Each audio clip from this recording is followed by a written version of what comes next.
I understand that we have some of our 2014 alternative spring break recipients. Congratulations.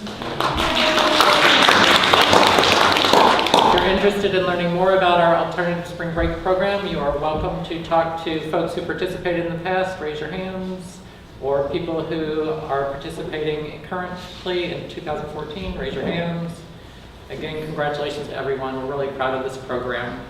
So today we're going to have presentations on information communication technology, a new program that we're developing. And what the program is designed to do is to really focus on the intersection of technology, the people who use that technology, the rules and regulations that govern use of that technology, and the environments or communities in which that technology is used.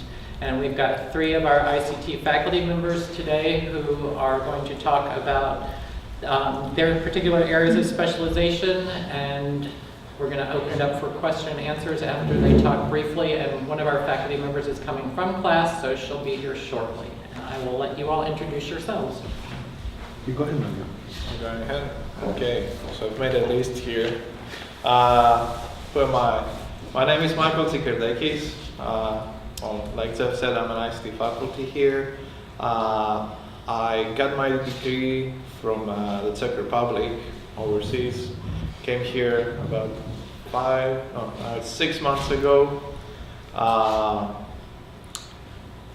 do I see ICT? I would describe it from a perspective that I'm really familiar with, the socio-technical systems design. So you have people, you have the technology, and you have the environment. And you have to basically focus on how these 3 factors interact with one another. And obviously the things that you can alter probably is not the people so much, but the environment and the technology you can do a lot of things about and alter the design. And well, in the past, most of our focus has been in being reactive about technology. So try to fix things after they happen. An example of this is, for example, the emailing system currently, where we developed it without having proper authentications in place. Then we have spam, and the way that we said we're going to fix it is by, hey, we're going to create spam filters. And spam filters are great. The issue is that they focus on the individual level. So while you fix the problem at the individual level, you still have spam traveling through your system, increasing basically increasing your bandwidth and just cluttering the system with useless messaging. So we fix the problem at the individual level, but not on a community level. And so the big goal, and I think what ICT is for me, is a new approach to try and establish proactive ways for eliminating problems before they even happen. Let me see. What led me to where I am today? So I think I gave already the reason for that. When I first started my PhD, I was also working at IBM. And there I had the opportunity to see how people work with technology and how they interact with technology. And I could see all the wrong things about, the technology was designed not having the user in mind, and then the environment wasn't designed with having the technology and the user in mind. And so for me, I thought it was a great way through my PhD to try and do the kind of research that would change that. And through research and teaching, I could basically, it's a big, I think it's an ambitious goal, but we have to start from somewhere. And for me, that was the interesting part, to try and create a new type of perspective in the field. And when I saw the position for the ICT, it was really interesting for me because information communication technology, it sounded perfect because it wasn't so restricted as computer science.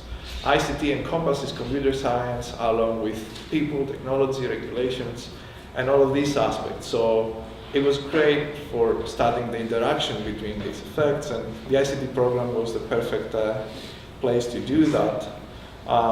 Plus, Kentucky is a great state, and I have the term buried treasure state. People don't know a lot about it, But once you find out, you can find lots of like secret treasures. And I'm going to be teaching this semester. I'm teaching content management systems and technologies for information services for the undergraduate. And next semester I'm going to be teaching introduction to databases. And I'm hoping for the future I'll be teaching also advanced web design and other courses, socio-technical systems and courses that I really enjoy teaching. And I'll pass the torch to Sherali. All right. Well, good morning. Thank you for coming to this lunch and learn. We have to follow a script here, so I'll try to stick to my script. And if I'm deviating from it, please just, scold me and tell me I'm going off track here. You've got a lot of questions in some order. Maybe I will not do it in the same order as you've given it to me. But I'll tell you, the first one is just for you to know who you are. Well, my name is Sherali, my last name is Zeadally, and I am an associate professor in the Information Communication Technology program. And my education, it depends how much time you have. If you want to hear stories dating back 26 years ago.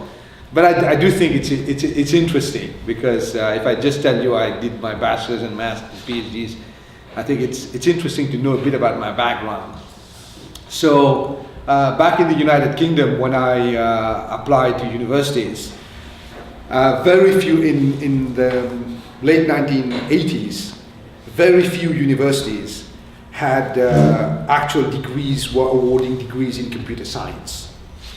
And if some of you have heard of Cambridge and Oxford, they did not have a bachelor in computer science.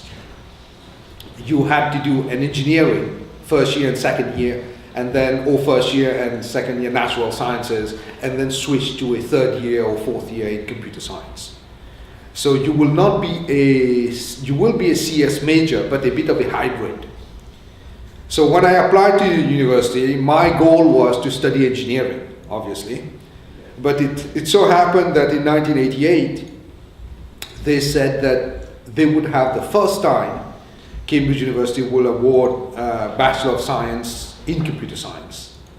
So I was a bit like the guinea pigs, experiment and trials, on us.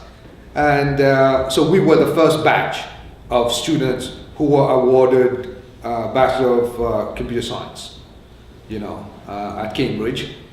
And after that, I got a few opportunities elsewhere, but one of the things that caught my eye was the opportunity to work in Oxford.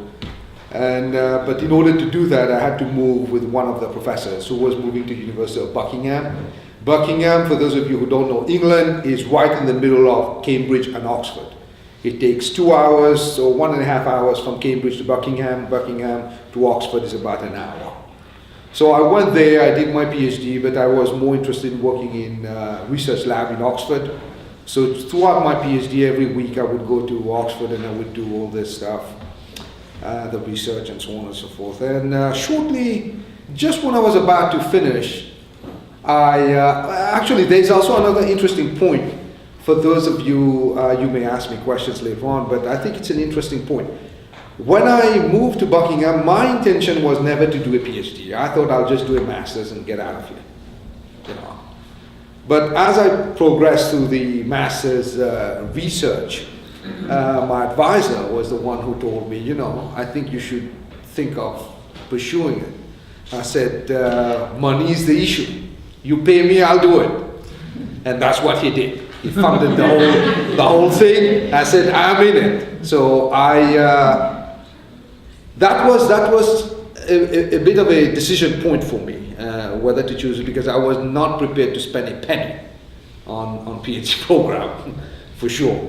And that's how I ended up doing the PhD. So it's not the case that I was dreaming doing a PhD from, as I heard before, since I was, a child or whatever. It so happened that I was excited in research, masters, during the masters, and work with good people And the two people who I was working with, they were also from Cambridge. So we had the same mindset as to, I was lucky. One of them died on Mount Everest shortly after doing my PhD, because he was an avid climber. He will go and spend 3 months. That was his life, But again, I won't go too much into stories because I have the other script to tell you about. But it was funny because every time he will go to his climbing trip, I would sit and pray in the office, Brendan Murphy, please come back. That way I can carry on with my thesis. So when I would see him with his backpack walking into the office, I would be okay. For the next 6 months, I'll have someone who can monitor my progress and so on and so forth. Anyway, did this, and then I did shortly after just before I finished in March 1996, Brendan Murphy and my other advisor, they moved back to Cambridge. So I was thinking of moving back to Cambridge with them. And Brendan Murphy sent me this advert for postdoc at USC.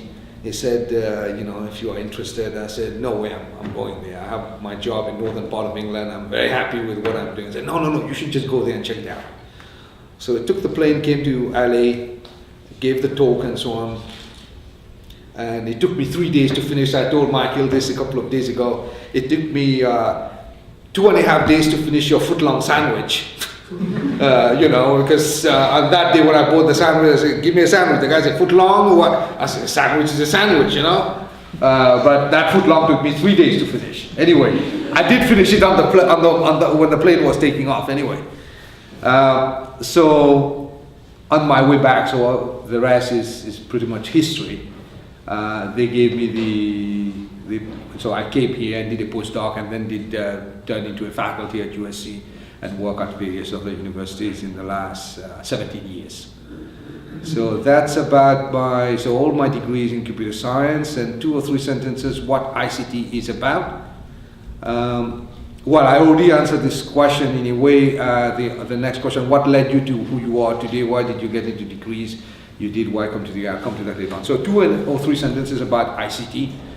For me, ICT is interesting. Because if I have been fortunate enough to work in various departments. At USC I was in electrical engineering department. At Wayne State I was in computer science. At the University of DC I was in Department of IT. So when I talk to people across the board, they can't tell me that in engineering, we do things like this in electrical engineering. I know what it is. I spent 3 years in the electrical engineering department. The same with computer science, the same with IT. So I have seen my fair share of what kind of problems are being solved in ICT. And what I came to realize, there are quite a lot of problems that just technically we can't solve. So we need some additional skill, and most of them interdisciplinary. Now, can I solve all my problems alone in computer science or in engineering? My answer is no.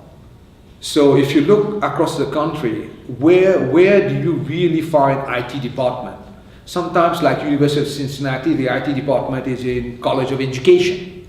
Sometimes they're in College of Sciences, sometimes College of Engineering. I've always thought that, we are missing that communication part. And I don't know, it was a strike of genius or whatever, who maybe Jeff, you can tell us later on, who decided to have this in this College of Communication. And I think it is the ideal department for that, because the C that you see between I and T is what I've always said, what is missing in solving many of the problems. That I wouldn't just, from a technical perspective, to solve alone. So you need, because it's so interdisciplinary, and I'll talk more about my research later on. So what is ICT for me? ICT is about people, technology, processes, and how they all interact with each other. Now I have this famous Venn diagram that I always give to people. If you look at the 1960s, where you have technology, business, and law, they were like 3 separate circles. And as you move in the 1980s, you start seeing some connection between technology and business. technology and law. And now you have technology, business, and law, and also you have healthcare. If you imagine, at the very intersection of all of those four circles is where I see ICT. And to solve ICT problem, you need all these four circles: technology, law, business, and healthcare. Now, big portion. So every time I talk about ICT to people, I'm always looking at this, common region of these four circles, and it's very easy to visualize, So two things about ICT that I think are really changing the world. One, because I don't want to give you too many terminologies by the time you leave this room, say, what is this guy talking about? I can't remember anything what he said. So I want you to remember two things when someone talks about ICT to you. Number one is this aspect of convergence. You've got a convergence of technologies. Convergence of law. Convergence can mean lots of things. So convergence of technologies is very important and sort of paradigm shift that we see happening. So for example, in the old days, just to give you one example to help you remember it. In the old days, you will have three networks. One network delivering your TV transmissions, one network for your telephone, and maybe one network, to send email, the data communication network, the internet. What is happening now with convergence? All of them are being done on some seamless network. You get a voicemail at work. Guess what you've done? You have combined your telephone network with what? That voicemail gets delivered to your phone. And if you are lucky, it gets transcribed correctly in a piece of text. I say if you're lucky, because you will believe, depending on accent, what you see sometimes being transcribed. I'm saying if you're not quite there yet, but it shows you we have integrated all these networks technologies to give you a seamless, system. So now you've converted your telephone network, your data network, and if I now want to include video, that you would use video conferencing system, they all share the same network, they all share the same infrastructure. So you get the idea of convergence. The other idea that you should remember, I told you two things, is integration. Everything is being integrated together. And you're operating in a space which is, involve processes, people, and so on. So gone are those days where you are sitting, you are interacting with technology. At some point you will have to interact with people, with regulations, and so on and so forth, which my colleague Jasmine will talk about. So for me, that is what is ICT. It's about convergence, it's about integration, to give you this seamless system that you don't have to worry about those things. Now, can a technical person solve all these problems? Absolutely not. But can communication people solve it? They can't. So you need this blend of discipline to address some of these issues, right? Okay, your particular interest in ICT. So I've always argued if you cannot tell people what you do in 30 seconds, then probably you don't know what you're doing. Okay, so I'll give it a shot. What I want to achieve with ICT is about access of information anywhere, at any time, from any device. So you could be lying in your bed, you could be traveling. There's lots of unintended consequences, right? So anywhere, anytime, any device, I should be able to access information. Now I put some requirements on this access of information. And the requirements are, I want to do it with speed, with high performance. If I'm talking to you and your voice keeps breaking up, I'm not going to use it. So you want high performance, is very important. High speed, low latency, and so on and so forth. You want it to be secure. You don't want people eavesdropping your conversation wherever you are. So there's a whole issue of security, speed of access, and I have another interesting one that I've started to work on in the last 2 or 3 years. I want to do it in an energy efficient manner.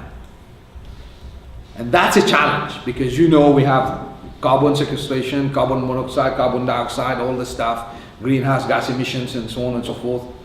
But it's more than that. If you look at technology, you will find out that the speed of processes, memory, and so on and so forth, the size of memory that you have now, they all have grown dramatically up. What has been lacking behind is this battery power. So there is no point in you giving me a security protocol sitting here and giving you the best security in the world, but if it takes 2 minutes or it gives me only a battery power of 1 minute left, 2 minutes left, what use is there? So I want to do it high speed, high bandwidth, low latency, and so on. In other words, I don't want to use this term quality of service. You want to have things that people are happy to use those services. I want to do it securely, and I also want to do it in an energy efficient manner.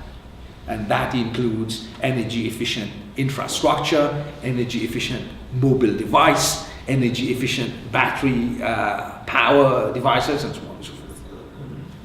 Hopefully that should get you a little bit. What led you to where you are today, and why did you get degrees? I already told you about that. Why come to UK? For the last 3 years, I have been fortunate enough to get opportunities at various universities, the last one being one in Florida. But that was, again, computer science department. For me, coming to UK, there are various factors, but I'll just enumerate a few for you. It was not about salary. It was not about the institution as such. It was more to do with the program. I've always liked to be at the forefront of something when it's just starting. So if you look at my track record, you will see when I went to USC, they did not have that many people working at the intersection of hardware and software. And I was one of the few people at that time working there. When I went to Wayne State, they didn't have anybody in security and networking. I developed the PhD track in these. And the same with DC, they didn't have information assurance and security. So now, you can ask me later on, what happens when ICT takes off? What happens, 10 years from now? I don't know. But I like to be at the beginning of some challenging program where I can make a difference. And I said that during my interview. For me, that's what made me choose, for example, UK versus that Florida offer that I have. Very good offer, 40% more salary, blah, blah, blah, and so on. But I think for me, that's also is more important because I'm excited what I do and the great people. I was very impressed when I came with all the people I met here. So people I work with is very important. They value what you have. And that's one of the things that I took with me when I left. I mean, I'm not saying I didn't see that at the other Florida universities which made offers and so on and so forth, but I mean, that's my gut feeling, and I think I was not wrong on this. And yes, so this was the main reason, because ICT is brand new. We could shape the program and in the way we want it and make it, a very good one. What kind of classes do you expect to teach in the future? My background is in technology, so it will be about networking, cybersecurity, information assurance, security, energy issues, and so on and so forth. So in the fall, I'm going to teach technology security, I'm also going to teach other courses related to system analysis, design, internet networks and stuff.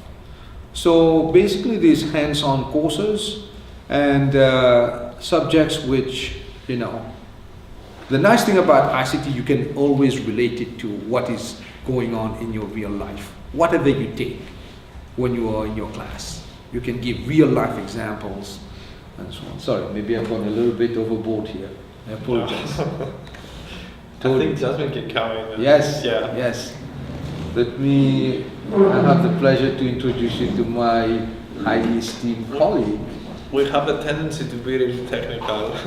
No, I hope So- I have Yeah. tried not to be technical right now.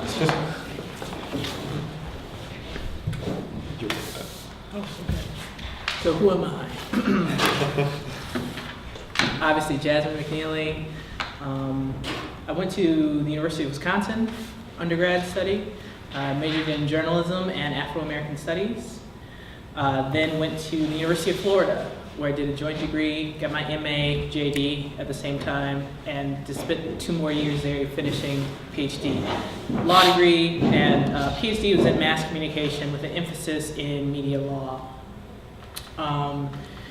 What is ICT to me? ICT to me, and again, this is from the perspective of a mass communication person.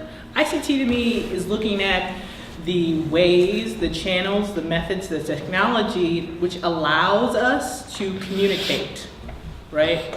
So if we're going to separate the content and the technology, I don't think you can do that. Because the technology shapes the content, and the content certainly shapes the technology. I think there's a relationship, right? So it's about society, it's about how we are able to function, and the methods that we need to use to function, particularly communicating or transferring information. And that's one of the reasons I like the University of Kentucky, is because you have the College of Communication and Information, so information is not separate from communication. You can't really do that. I mean, you can, but to me it's not right? So I'm going to talk about communication, and we're going to study communication. We're not going to talk about the content. Or we're going to talk about communication, but the library school is over there. Not thinking that libraries catalog, archive, preserve all aspects of communication. So it's weird to me to have those separate. It's one of the things I like about the University of Kentucky. And so I guess that's one of the things that led me here today, right? Why did I come to the University of Kentucky? New program. It's ICT is a field where I'd be able to teach in exactly the area that I do research in. One of my areas of emphasis for research is dealing with privacy with new media, social networks, internet, mobile, and those areas. So to have the opportunity to teach exactly what I'm researching, I think those things are interesting. Other people may have a different idea. So how did my degrees lead me to that? Well, I did a PhD in mass communication with the emphasis in media law. I got my law degree. Well, first of all, I should lay a foundation. I think that lawyers are social scientists in the first place. You have to be to deal with a lot of the things you deal with effectively. So if you're a criminal lawyer, you have to be a psychologist. You have to be an anthropologist. You have to be a lot of things. If you're a civil lawyer, you have to be all those things, as well as some business acumen with that. So I think lawyers are social scientists, but what I wanted to really get into in mass communication is the people aspect. I think sometimes we lose the societal, the people aspect in that, and how people actually work versus how we normatively think they work or should work. People are not equations, right? So equations may tell you, or at least try to predict how people will act, but how we really act is probably something totally different from that. So I wanted to keep the people aspect in there. And then be one of those, I guess, scholars to help show the courts that social science matters to law, right? So let's make this law about privacy, but yeah, that's great, but you're just ignoring the fact that people don't act this way. So let's keep the social science in there. And so I expect to teach classes that deal with things like that, right? The law and policy angle, absolutely, but using the human aspect as well. So in the fall, I'll be teaching ICT 300, which is ICT in society. And my hope for that class is to really get students, it's an undergrad class, so to get students to think about the various ICT that affect or are affecting society, but how society affects those and changes those technologies as well. And by the way, I should mention that when I think of ICT, I don't just think of the internet and mobile and technology as we think about it. To me, if we're thinking about technology, we need to include in there like papyrus and the printing press and things like that. What technologies help us to communicate? So it's a very broad definition for me. I think sometimes we get caught up in the technology and we forget about the message. So if I'm going on McLuhan on you, it's because I think it's important to recognize the human aspects. So that's what's up. If only we could have an equation for people. Right, exactly. Reduce everything to an algorithm. Telling you. So we'll open the floor to questions that y'all may have for any of the three up there.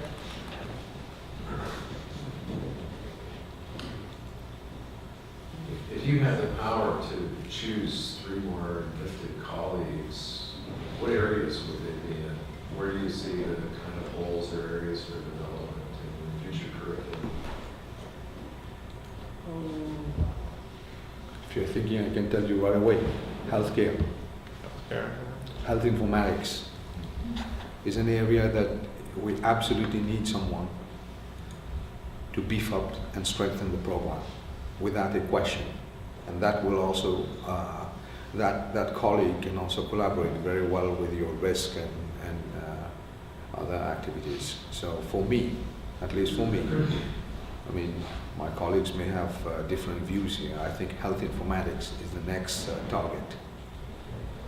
And because a lot of universities are trying to get into it, but I think we are more well positioned based on, as you say, the void that I see. You know, they can add more areas. Feel free. Mine would probably be data science and visualization, just because it's everywhere. And now we're talking about big data in every field. So times are changing. Where basically people that can handle lots of data and extract information out of this data are gonna go in every single organization and business. And ICT encompasses that important aspect of, how do we collect the data, how do we analyze, and then decide on what changes we need to make in the system. So. Well, you said 3 down, so we can get healthcare, we can get visualization, and I would say another person who does perhaps the information environment or environmental structures dealing with information and how information changes environments, kind of like a ICT in the city kind of person, or like a bordering on civil engineering type of deal, but not, we don't want necessarily engineers, but I think it's More of an ICT sociologist? yes.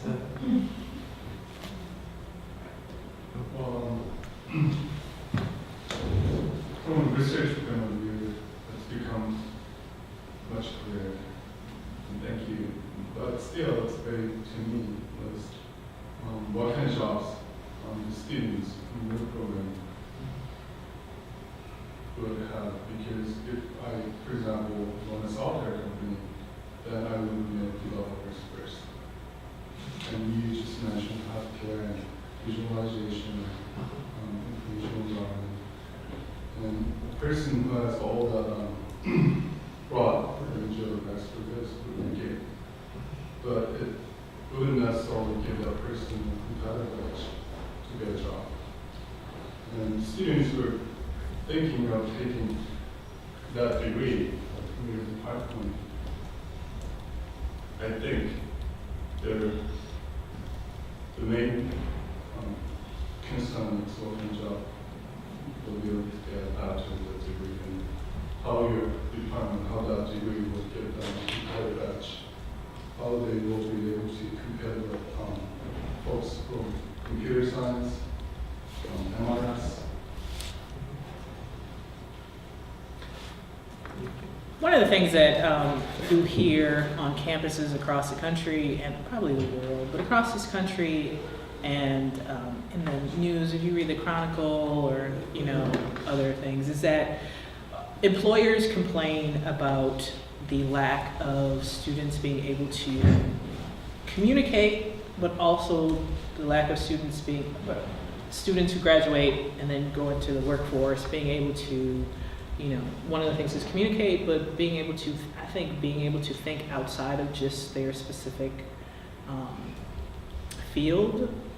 When I think about a developer or a programmer, I think it's obviously an awesome skill set, and people are just clamoring for people able to do Python and JavaScript and various other languages. But if they can't tell me why this is important, or what is the function of that, or what's the impact, I think our students will be able to talk about the connection of that software, that program, that script to what it's actually going to do, that function in society, or what's the larger impact versus the micro, I know how to program this software. And I would think looking at just them going into software and development is very limited. I think someone graduating from our program could go into various different things and be successful. So whether it's development or database or mobile and information access, I think they can go into those things, be able to communicate what it is they do and the impact they could possibly have, and be able to predict those things because they've studied the effect of technology and society on the technology. So I think that's one of the competitive advantages that ICT students would have over someone who simply gets a very, very technical, vocational type of training. I can actually do what Jasmine just said. It was published recently in IEEE Spectrum that those that go ahead in business are those that have the skills to develop, but obviously after a certain point they promote the thinkers, and thinkers don't just develop. Programmers in many ways are like construction. You're building a code, but somebody else has thought of that. And so you have system analysts that can do the thinking, and Sherali is teaching a system analysis course and UML diagrams.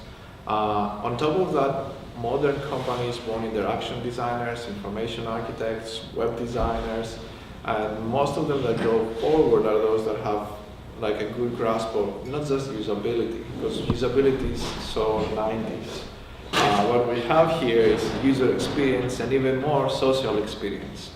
And for that, you need people that can understand, community organizing, community building. So while you have the skills to develop, I don't think it's so fun for somebody to just develop. In fact, the whole point of developing, and at least in early programming era, it was about creating new things. And now that thing has changed, and people that create new things are those that think of them and then assign to somebody else to create them. And so in many ways, the way that I see it is we're building innovators, creators, rather than just builders.